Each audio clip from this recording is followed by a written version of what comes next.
енді билік болғаннан кейін жастарға жағдай жасауымыз керек. Әсіресе мынау бұқаралық спортпен айналысатын азаматтардың санын көбейтуіміз керек. Сол кезде біздің жастарымыз тәртіпті болады, қылмыс жасамайды, заң бұзбайды. Әрине мықты кәсіпқой спортшылар шығады. Мына нысан таңертеңнен кешке дейін жұмыс істеу керек.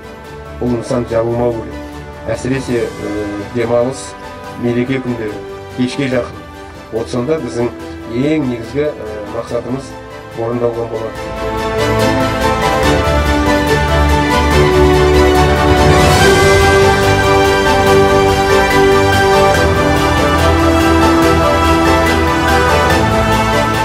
Спорт кешенін салып беріп отыр.